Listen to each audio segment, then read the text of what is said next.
बिस्मिल्लाहिर्रहमानिर्रहीम। अस्सलाम वालेकुम व्यूअर्स, कैसे हैं आप? आई होप अल्लाह के करम से आप ठीक होंगे। Welcome back to my YouTube channel सस्ती हनी रोटी। आज मैं अपने प्यारे व्यूअर्स के लिए बड़ी यूनिक पुदीने की चटनी लेके आई हूँ, जिसमें हम चंद इंग्रेडिएंट्स ऐड करेंगे और इतने मज़े की चटनी तैयार करेंगे, आप पूरा रमज़ान एंजॉय कर करके खाएंगे और उंगलियां ही चाटते रह जाएंगे। आप सहरी इफ्तारी में जो मर्ज़ी खाएं, पेट भर के खाएं, मिनटों में आपका सारा कुछ हज़म। तो मेरी वीडियो को स्किप किए बगैर एंड तक वॉच कीजिए। तो आप इस चटनी को स्टोर भी कर सकते हैं पूरा मंथ, 2-3 माह तक। कोई भी बोतल आपके पास है तो उसमें आप इसको स्टोर करें। अगर आपके पास ऐसी बोतल नहीं है तो कोई भी हमारे घर में जैम की जो खाली बोतल होती है ना, आप उन्हें यूज़ करके इसको स्टोर करें। बिस्मिल्लाहिर्रहमानिर्रहीम।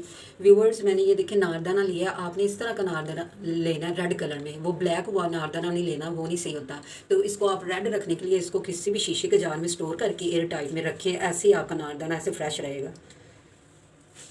तो मैंने ये थोड़ा सा नारदाना ना अपनी चॉइस के मुताबिक आपने ले लेना है। थोड़ा सा पानी डाल के ना मैंने 10 मिनट पहले ना इसको भिगो के रख दिया है, ताकि ये अच्छी तरह फूल जाए और हमारी चटनी मज़ेदार बने। व्यूअर्स, ये पुदीने की चटनी के लिए मैंने पुदीना लिया, इसको अच्छी तरह वॉश करके ऐसे इसके सारे पत्ते उतार लिए थे। थोड़ा सा मैंने ना सब्ज़ धनिया भी साथ ऐड किया, दोनों चीज़ों को। इन दोनों चीज़ों को हम ब्लेंडर में डालते हैं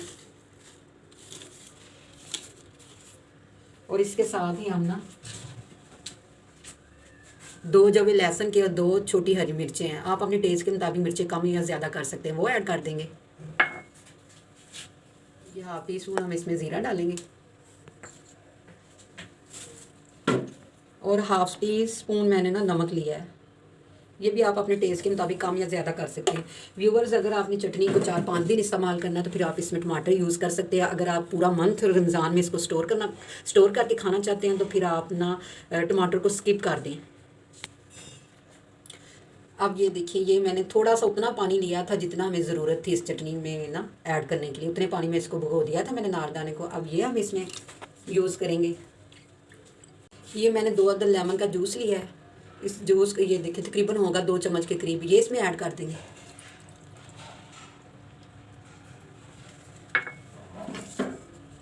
अब इन सारी चीज़ों को डाल के हम ऊपर कैप से कवर करके इसको ब्लेंड करते हैं।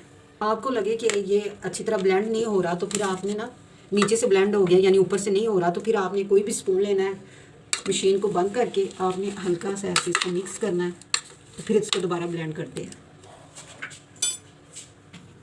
जी व्यूवर्स, देखिए हमारे चटनी की फाइनल लुक। पुदीने की कितनी मज़ेदार टेस्टी चटनी, इतनी चटपटी बनी है। इसको आप दही में डाल के यूज़ करें, वैसे खाएं, पकौड़ा समोसों कोई भी स्नैक्स जो भी आपके पास है उसके साथ खाएं और रमज़ान में एंजॉय करें। अगर आज की वीडियो आपको पसंद आई तो प्लीज़ मेरे चैनल को सब्सक्राइब करें, लाइक करें, शेयर करें और कमेंट्स में अपनी कीमती राय से मुझे ज़रूर आगाह करें। देखें ना, दिल कर रहा है ना देख के, जस्ट लुकिंग लाइक अ वाव। इसके साथ ही अपनी होस्ट को इजाज़त दें। मिलते हैं नेक्स्ट वीडियो में। अल्लाह हाफिज़।